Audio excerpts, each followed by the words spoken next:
Hoy quiero hablarte de un tema de los que más me apasionan en la vida, la iglesia.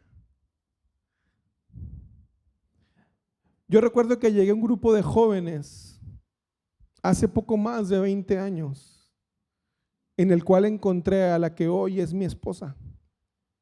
Ese grupo llamado Fuerza Juvenil, con más de 600 jóvenes, pertenecía a la iglesia Vino Nuevo en Ciudad Juárez, Chihuahua, donde yo supe quién era Jesús, el del cual solo conocía su nombre. Agradezco a los mentores que ahí encontré, Sergio Martínez, Víctor Silva, y también al que fue mi mejor amigo, Iván Manzano, que hoy está en la presencia del Señor. Agradezco a mis pastores Milton y Laura Gibbs por modelar en mi vida lo que realmente es ser un hombre y una mujer de Dios. Agradezco a los pastores Marcos y Patty Richards por siempre estar al pendiente de nosotros como familia, aún en la distancia, y por siempre recibirnos con una sonrisa cuando vamos de visita a Ciudad Juárez. Agradezco al hermano Víctor Richard por mostrarme que el hambre por la presencia de Dios es un requisito insustituible de la vida cristiana. Pasé 7 años en esa iglesia hasta que Dios nos movió como familia a servir en una de las áreas más pobres de Ciudad Juárez, con el pastor Jeremías en la iglesia Bodas del Cordero. Recuerdo una vez que él me dijo: Aarón, cuando tu hijo se enferma, tú tienes paramédicos, tienes recursos para ir con un doctor. Yo solo tengo oración. Y honestamente, hasta el día de hoy, no sé quién tenía más en ese momento. De él aprendí que la vida del pastor no se centra en lo económico, sino en bendecir a los demás. Porque él, a pesar del lugar donde vivía y su situación económica, puso un comedor para personas del área donde él vivía. También aprendí que debo estar siempre preparado, ya que en ocasiones cuando un predicador invitado fallaba, solo me volteaba a ver y me decía: Aarón, no vino el predicador, sigues tú de predicar. Agradezco a la iglesia Verbo Valle y al pastor Daniel Díaz, aquí en Monterrey, por abrirme las puertas de su casa cuando por motivos tuvimos que cambiarnos a Monterrey. En su iglesia encontramos un grupo de amigos. Pasamos por ahí poco más de 2 años, hasta que nos movimos a la iglesia Convivencia Familiar hace casi 11 años, con nuestros pastores Luis e Ivonne Ortiz. Agradezco a mis pastores por mostrarme un cristianismo basado en la gracia, que es la que realmente cambia a las personas, no los sermones ni la ley. Agradezco a mis pastores que debido al cristianismo basado en la gracia, buscamos la excelencia, poniendo siempre a las personas por encima de las reglas. Todos ellos para mí han sido lo que hoy llamamos iglesia irresistible. ¿Qué es la iglesia? ¿Te lo has preguntado? La iglesia es la congregación de personas que han nacido de nuevo al recibir por fe la gracia del perdón de sus pecados por la obra redentora de Jesucristo, el Hijo de Dios encarnado. La iglesia es el lugar donde recibimos el ministerio divino de la reconciliación. La iglesia es el lugar donde recibimos también identidad, protección y provisión, de acuerdo a la herencia gloriosa de Dios en Cristo Jesús. La iglesia es formada por personas que han nacido de nuevo. Una diferencia entre la iglesia y un club social es que las iglesias son formadas por personas nacidas de nuevo. Hay muchas instituciones, muchas organizaciones que hacen cosas más grandes que nosotros, que la iglesia. La diferencia es que la iglesia es formada por personas nacidas de nuevo.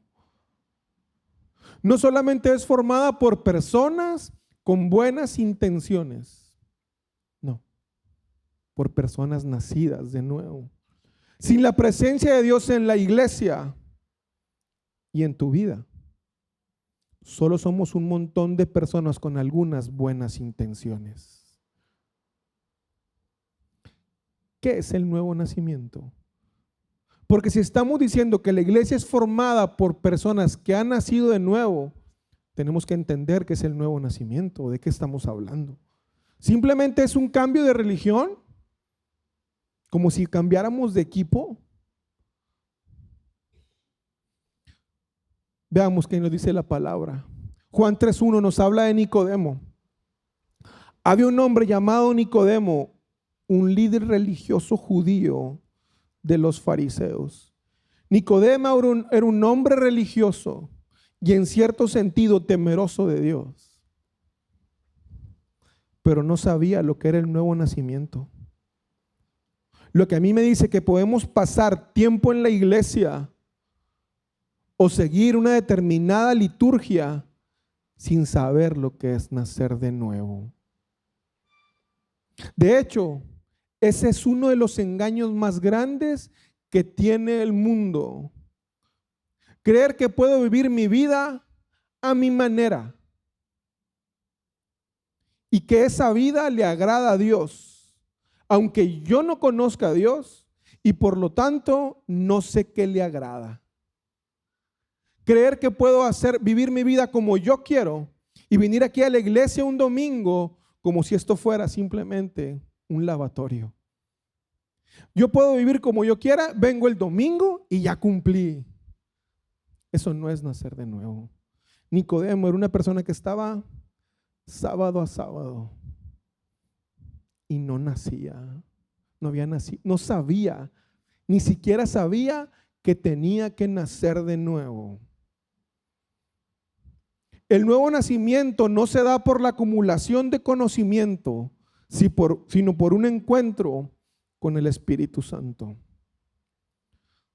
Los fariseos de la época se sabían de memoria el Pentateuco, los 5 primeros libros de la Biblia, pero no sabían lo que era nacer de nuevo. Continuamos. Una noche fue a hablar con Jesús. Rabí, le dijo, todos sabemos que Dios te ha enviado para enseñarnos. Las señales milagrosas que haces son la prueba de que Dios está contigo. Jesús le respondió, te digo la verdad, a menos que nazcas de nuevo, no puedes ver el reino de Dios. ¿Qué quieres decir?, exclamó Nicodemo. ¿Cómo puede un hombre mayor volver al vientre de su madre y nacer de nuevo? Jesús le contestó, no le contestó la pregunta. Te digo la verdad, nadie puede entrar en el reino de Dios si no nace de agua y del Espíritu. El ser humano solo puede reproducir la vida humana, pero la vida espiritual nace del Espíritu Santo. Así que no te sorprendas cuando te digo, tienes que nacer de nuevo. O sea, le dijo, esa pregunta que me estás haciendo no va. No te sorprendas si te lo vuelvo a tener que decir. Nicodemo reconocía que Jesús era Dios. Y no era el único, ya que menciona, sabemos. El nuevo nacimiento no se da solamente por saber quién es Dios o por tener amistades que sepan quién es Dios. El nuevo nacimiento es una experiencia personal y profunda. Jesús nos llama no solo a tener una reforma en nuestra forma de vivir, sino a un nuevo conocimiento, a un nuevo nacimiento. Algo totalmente diferente. No somos llamados a simplemente ponerle parches a nuestra vida, sino a una totalmente nueva vida, no nacida de la carne, no nacida de mi esfuerzo, no nacida de mis logros, sino nacida por medio del Espíritu Santo. Como lo dice Pedro, 1 Pedro 1:23, pues han nacido de nuevo, pero no una vida que pronto se acabará. Su nueva vida durará para siempre, porque proviene de la eterna y viviente palabra de Dios. El nuevo nacimiento es para toda la vida y para todas las áreas de tu vida. No nacemos de nuevo para unas cosas y para otras no. Una mujer o está embarazada o no está embarazada, punto. No podemos decir, creo que aquí me voy a dejar poquito de la cruz y voy a decirle lo que pienso. No, es que con mis amigos puedo hablar como yo quiera. No, entonces en un lado estás fingiendo. En sociedad me comporto de una forma, con un lenguaje de una forma, un lenguaje litúrgico, pero cuando ya estoy acá abajo, puedo decir malas palabras, puedo decir ofender, como que no cuadra. O nacimos de nuevo, o no nacimos de nuevo. No quiere decir que una persona nacida de nuevo sea perfecta. No estoy hablando de eso. Estoy hablando del hecho de que abiertamente en alguno de los dos lados nos ponemos una máscara.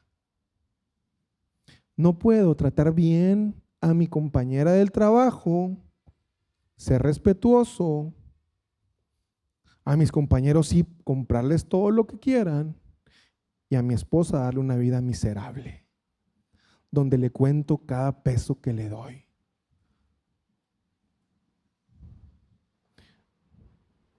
En algún lado estamos fingiendo. O nacemos de nuevo o no nacemos de nuevo. Cada área de nuestra vida tiene que ser transformada por el Espíritu Santo.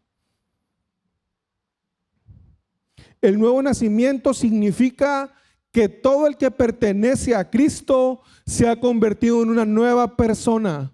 La vida antigua ha pasado y una nueva vida ha comenzado. Sí, una nueva vida con problemas, con luchas, sí, pero atacada de otro punto de vista,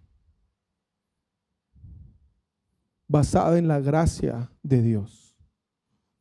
Por lo tanto, no nos neguemos la posibilidad de ser transformados por el Espíritu Santo en todas las áreas y etapas de nuestra vida. No podemos decir, bueno, me voy a dar un permiso. Voy a tomarme unos 2 años y no voy a ir a la iglesia. ¿Cómo? ¿De veras? No, yo creo que estoy muy joven. El nuevo nacimiento es para cada área y cada etapa de tu vida. ¿Eres o no eres? Ya sabemos que nacimos de nuevo. Entonces, ¿qué sucede después del nuevo nacimiento espiritual? Lo que sucede es que Dios nos coloca en una familia. Ser parte de la familia de Dios nos proporciona protección, identidad y provisión de nuestra herencia en Cristo. Pablo en 1 Corintios 12 nos dice, entre nosotros hay algunos que son judíos y otros que son gentiles. Algunos son esclavos y otros son libres, pero todos fuimos bautizados en un solo cuerpo por un mismo espíritu y todos compartimos el espíritu, el mismo espíritu. Pablo nos dice, la mano no puede decir que es más importante que el pie, ni el pie no puede sentirse mal porque el ojo hace otras cosas. No hay cristianos de segunda categoría. Todos somos igual de importantes. Simplemente cada quien tiene una diferente función. Versículo 18, pero nuestro cuerpo tiene muchas partes Y Dios ha puesto cada parte justo donde Él quiere. Te pregunto, ¿tú estás donde Dios quiere que estés? ¿O estás donde te da tu gana? Hay dos opciones.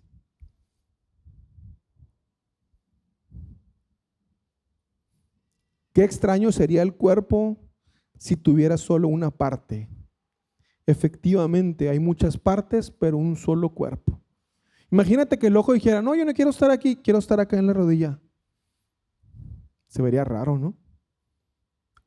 Así de raro es cuando no estamos en donde Dios quiere que estemos. Somos parte de un cuerpo con funciones diferentes, ninguna más importante que la otra. Todos los miembros de una iglesia forman un cuerpo. De la misma manera que todas las iglesias unidas formamos un cuerpo. Podremos tener estilos y preferencias diferentes, tanto como personas y como iglesia, pero nadie es más que otro. Dios no tiene ni personas ni iglesias favoritas. No hay cristianos de segunda clase. Nosotros como convivencia no podemos llegar a decirle a otra iglesia, es que tú deberías hacer las cosas así. ¿Y quién me preguntó?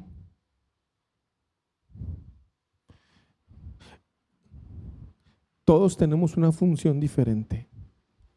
Y Dios nos ha llamado a una tarea en específico. No importa qué tipo de música de alabanza te gusta, no importa cómo te vistas dentro del respeto a los demás, no importa cómo hables, Dios te ha dado esa función y eres igual de importante que todos los demás. Cuando hablamos de alguna iglesia, estamos hablando de nosotros mismos. El nuevo nacimiento es una experiencia personal y no se puede transferir. No puedes decirle, bueno, te voy a compartir a ti de mi nuevo nacimiento. Yo sé que mis hijos un día tienen que encontrarse con Jesús. Mis hijos no pueden vivir de mi experiencia.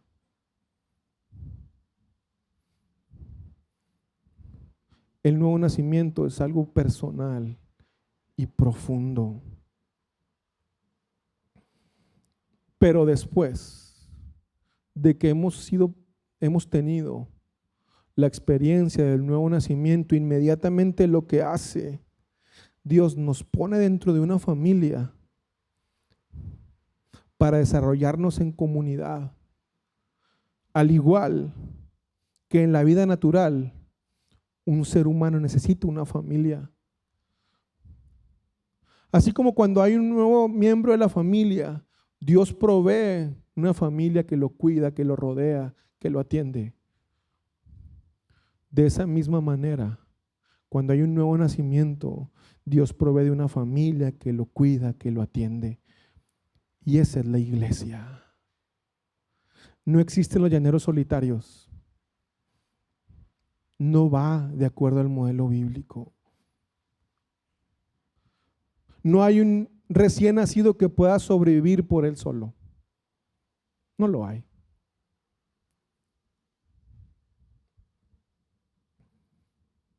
Las personas que piensen que no necesitan la iglesia para crecer espiritualmente están engañados y nunca crecerán. No hay mejor lugar para aprender de Dios que en la iglesia. No hay un mejor lugar para parecernos a Dios que en la iglesia. Si esa iglesia que un día te faltó al respeto, tú también has faltado al respeto. Si esa iglesia que un día te bendijo, tú también has bendecido. No hay un mejor lugar para aprender de Dios y para mostrar a Dios que la iglesia. No lo hay. La salvación es personal, la vida de fe es colectiva.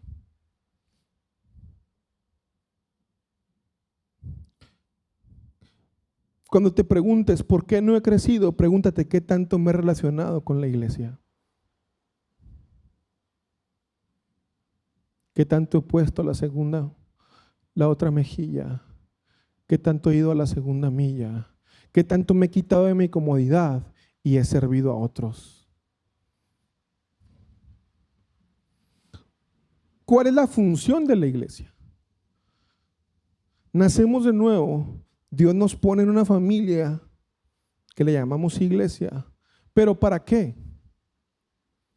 ¿Para venir y cantar nada más? No creo. La misma palabra no lo dice.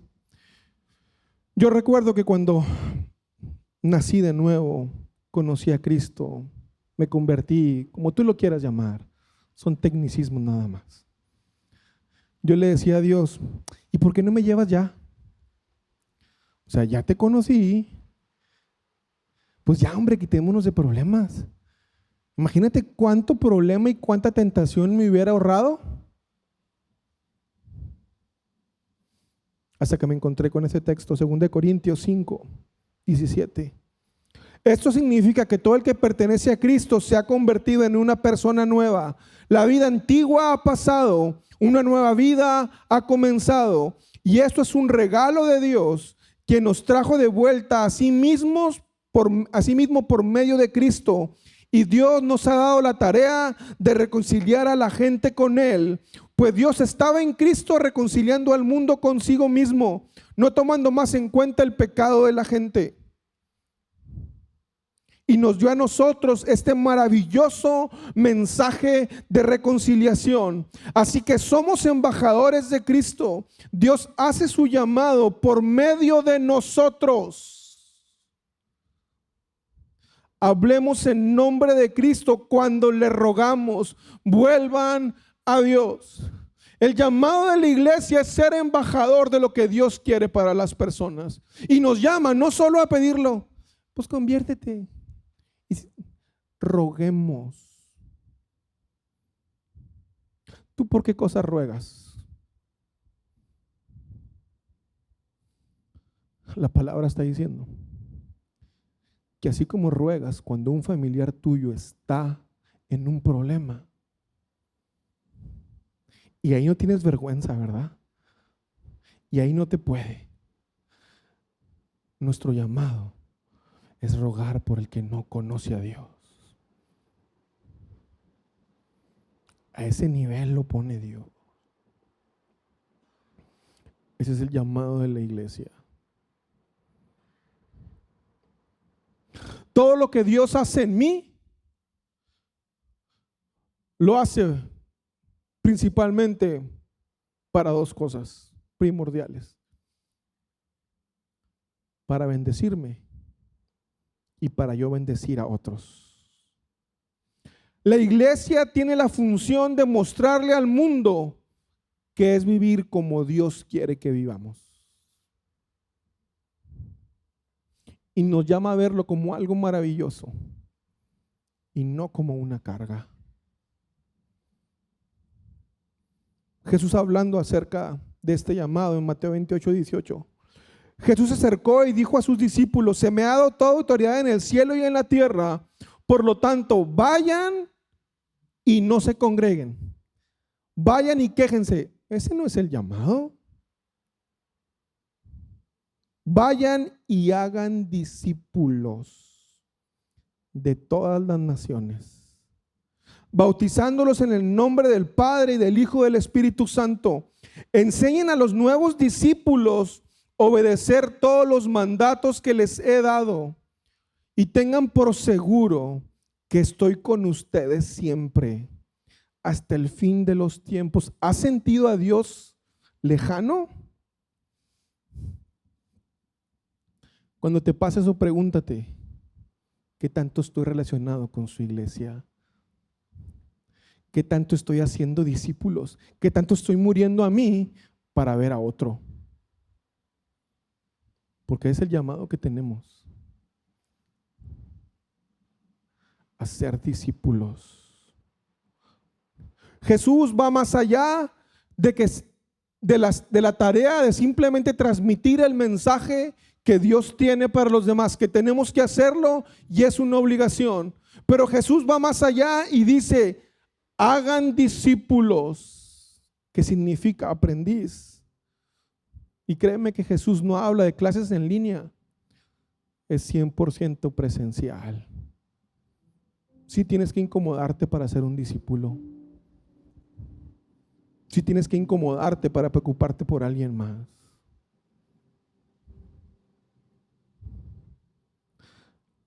¿A quién le estás enseñando?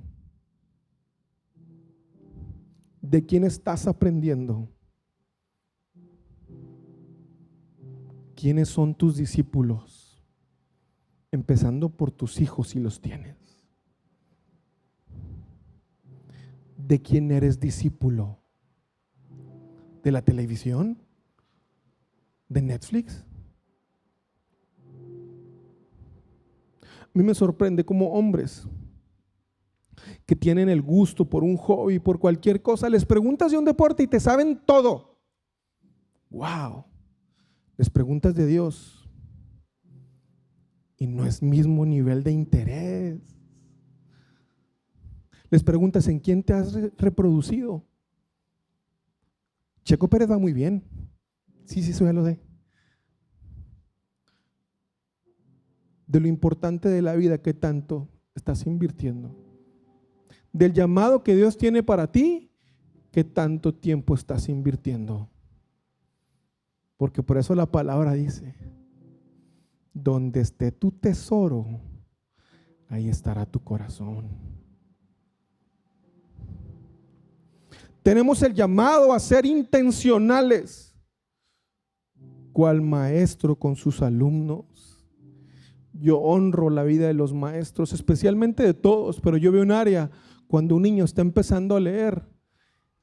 Esos maestros son wow, intencionales. Estar ahí una y otra vez, haciendo discípulos. Dios no quiere que simplemente digamos que lo amamos, sino que nos preocupemos por las personas que Él ama. En la iglesia hay funciones, todas con igual honra y valor. Hoy quiero hablar una en especial, la del pastor. ¿Te has preguntado por qué y para Dios ha puesto pastores en la iglesia? ¿Por qué no simplemente ponemos aquí un video, una película, un karaoke, que cada quien se vaya? ¿Por qué hay pastores? ¿Para qué hay pastores? Efesios 4:11 nos dice, ahora bien, Cristo dio los siguientes dones a la iglesia: los apóstoles, los profetas, los evangelistas y los pastores y maestros. Ellos tienen la responsabilidad de preparar al pueblo de Dios para que lleve a cabo la obra de Dios y edifique la iglesia, es decir, al cuerpo de Cristo. La función principal de un pastor es capacitar a la iglesia con las herramientas necesarias para edificarse a sí misma. La edifica con el ejemplo, que incluye el mensaje también desde la plataforma. La función de un pastor es darte las herramientas a ti, no hacer lo que te corresponde a ti hacer. El pastor define la visión y la cultura de la iglesia y no puede delegar esa responsabilidad dada por Dios. Yo no puedo llegar a ti a decirte, oye, pues dame para pagar la colegiatura de mis hijos, ¿no? Me vas a decir, oye, esa es tu responsabilidad. De esa misma manera yo no puedo delegarte a ti la visión y la cultura de la iglesia. Es la responsabilidad que yo tengo como pastor. Es mi función. Y créeme, yo pocas veces me meto con alguien. He entendido que cada persona es inteligente, que cada persona tiene la misma importancia ante Dios, que yo no soy un elegido por Dios, que Dios te habla tanto a ti como a mí de la misma forma Y te respeto y te honro por eso. Cuando tú me vas a ver a mí enojado y voy a pelear con uñas y dientes, es cuando tú quieras venir a cambiar la visión y la cultura de la iglesia. Ay, sí lo siento. Voy a pelear con todo. Recuerdo una vez que mi pastor tenía un anillo de unas hachas. Yo le pregunté por cada uno de sus anillos para disfrazar que yo quería saber el del hacha. Y me dijo, este es el de mi esposa. El de Ivonne, dijo en ese lugar. El otro no me dijo cuál era. Y el del hacha me dijo, este representa la iglesia. Y así voy a pelear por ella. Me voy a comprar un anillo, lo que voy a hacer. ¿Verdad? Yo acepto cualquier recomendación, pero no te molestes si no te hago caso. No te molestes cuando vengas a decirme, oye pastor, es que en la iglesia que le hacíamos esto. ¿Y luego qué haces aquí? Si te gustaba ya. Cada iglesia tiene una responsabilidad y valoramos la vida de cada pastor. Pero también entendemos nuestra responsabilidad dada por Dios. Y eso no vamos a ceder. Es innegociable.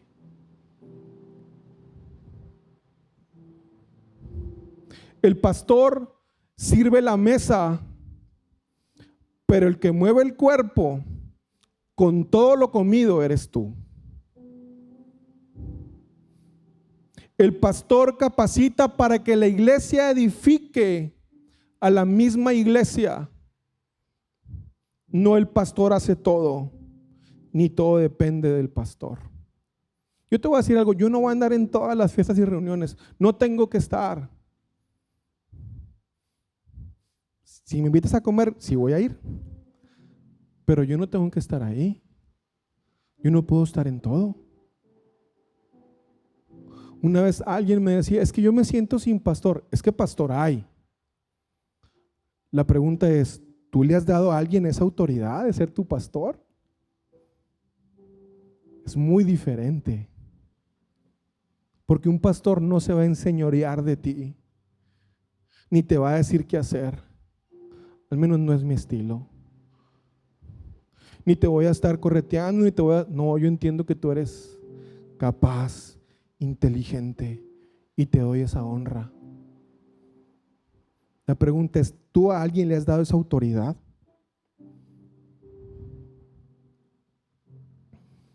Las ovejas dan ovejas, no los pastores dan ovejas.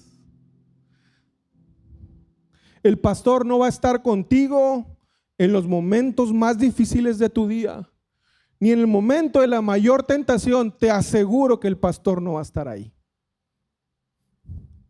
En esos momentos te toca a ti aplicar todo lo aprendido.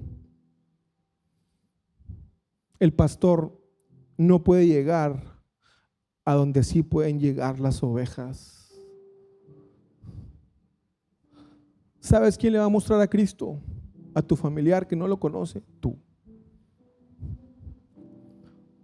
¿Sabes quién le va a mostrar a Cristo? A tu compañero de trabajo, tú. Tú vas a dar ovejas con el alimento que aquí te recibes. Depende de ti si ese alimento únicamente es para engordar, para recibir, o para activar tu fe y tu cuerpo e ir por los demás que no conocen a Jesús.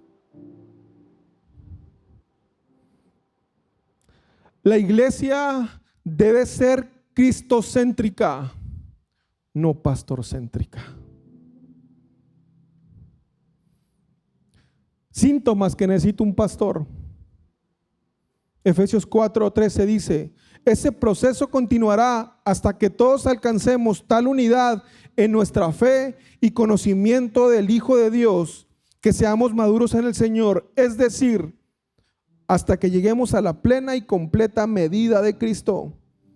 A menos de que tú hayas alcanzado la plena y completa medida de Cristo, necesitas un pastor. Desventajas de no tener un pastor o la figura pastoral en tu vida. Continúa. Entonces ya no seremos inmaduros como los niños, no seremos arrastrados de un lado a otro ni empujados por cualquier corriente de nuevas enseñanzas. No nos dejaremos llevar por personas que intentan engañarnos con mentiras tan hábiles que parezcan la verdad, sin la guía de un pastor o de un guía o de un mentor, como tú lo quieras ver. Siempre tendrás actitudes inmaduras, ya que no has dejado que nadie te corrija. Nadie te puede decir nada, nunca serás corregido. Imagínate qué sería de tus hijos sin tu guianza. Así es la vida en ocasiones sin esa figura pastoral. Ventajas de tener un pastor. En cambio, hablaremos la verdad con amor y así creceremos en todo sentido hasta parecernos más y más a Cristo, quien es la cabeza de su cuerpo, que es la iglesia. Él hace que todo el cuerpo encaje perfectamente y cada parte, al cumplir con su función específica, ayuda a que las demás se desarrollen y entonces todo el cuerpo crece y está sano y lleno de amor. Seremos motivados a hablar con la verdad, ya que sabemos que seremos escuchados y siempre se buscará nuestro bien. Habrá un crecimiento en nuestra vida y nos sentiremos parte de la iglesia y encajaremos. Dices, wow, ahora entiendo por qué hacen esto. Ahora entiendo cuál es la cultura que se tiene aquí. Y sí soy parte. Ahora entiendo lo importante que es que no haya ruidos en el auditorio. ¿Lo entiendes? Cuando entiendes la visión y por qué hacemos las cosas. Ahora entiendo por qué se me dijo esto. Ahora entiendo que puedo ir y llegar con un corazón abierto sin miedo a recibir el tablazo. Porque sé que hay un pastor que cuida. Nos veremos motivados a ayudar a otros en su crecimiento, porque somos el vivo ejemplo de que es verdad. Te invito a que hagas una lista de personas que han sido parte en tu vida. Y si puedes, llámales y agradéceles. Cuando estaba haciendo esta lista, cuando estaba recordando la lista en la alabanza, Dios trajo a mi memoria una persona que no me sé su nombre. Cuando era estudiante, vivía con otras 4 personas y había un hombre que nos invitaba a comer. Nos veía tan fregados que nos invitaba a comer.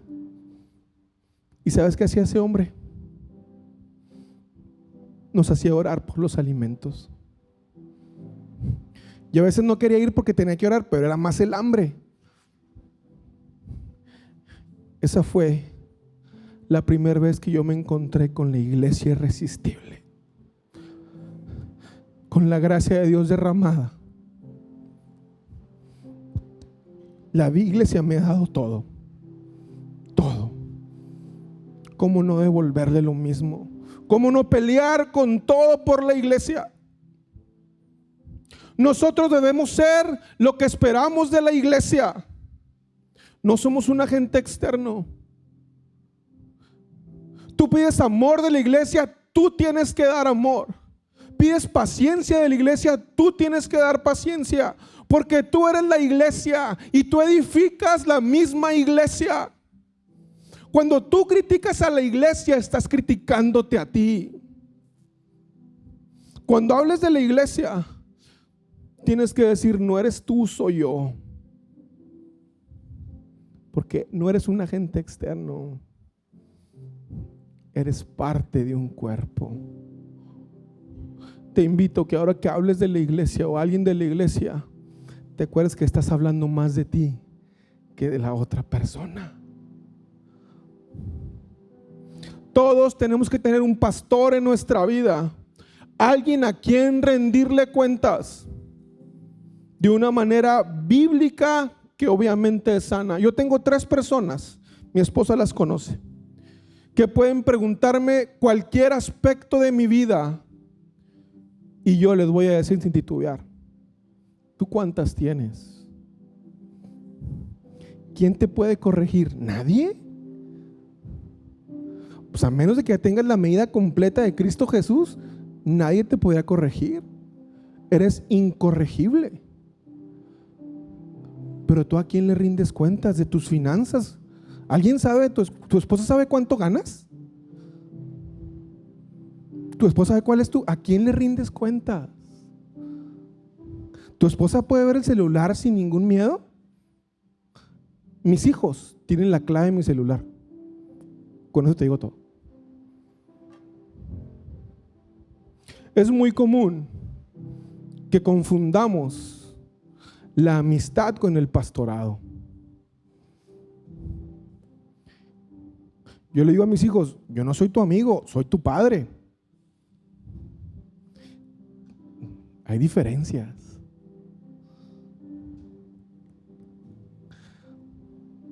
Hay cosas que un pastor te tiene que decir que un amigo no te va a decir. No es lo mismo. Hay cosas que tú le dices a tu amigo porque no te va a decir nada, pero por algo no se las dices a tu pastor. Tal vez es porque tienes la imagen distorsionada de lo que es un pastor. No hay mejor imagen de un pastor que Cristo Jesús, el cual vino y se entregó por nosotros, el cual vino y nos da una segunda, tercera y cuarta oportunidad siempre que vengamos arrepentidos. Ese es el Cristo al que cantamos. Ese es el Cristo centro de esta iglesia, centro de tu vida. Te invito a que te pongas de pie. Y en lo que estás de pie, que Dios traiga a la mente a esas personas que han sido parte de tu iglesia irresistible. Y que si puedes, levantes el teléfono. No mandes mensaje. Levanta el teléfono y dile gracias, porque Dios te hizo parte de mi iglesia irresistible. Toda la honra y toda la honra a Cristo Jesús. Es el único que cantamos, es el único digno de toda la alabanza. Honramos y respetamos a las figuras que tenemos de autoridad y que nos han ayudado, pero al final ellos estaban obedeciendo el mandato de Dios de ser una bendición para tu vida.